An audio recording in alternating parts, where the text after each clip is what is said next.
Inaresto ng mga operatiba ng Bukawi Municipal Police Station ang isang caretaker dahil sa kasong alarms and scandal at paglabag sa Republic Act 10591 o Comprehensive Firearms and Ammunition Regulation Act sa Barangay Bambang, Bukawi, Bulacan.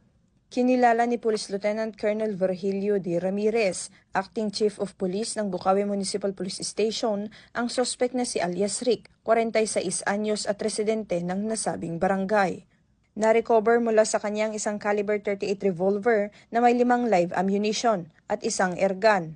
Kasalukuyan nang nasa kustudiya ng Bukawi Municipal Police Station ang sospek para sa kaukulang dokumentasyon at pagsasampa ng kaso sa tanggapan ng Provincial Prosecutor sa lungsod ng Malolos.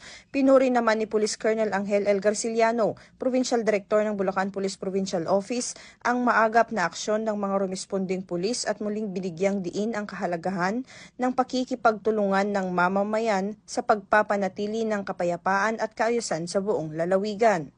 Mula dito sa Bulacan Police Provincial Office, ako ang inyong PNN correspondent, Patrolwoman Mildred A. Tawagon, alagad ng batas, tagataguyod ng Balitang Pulis.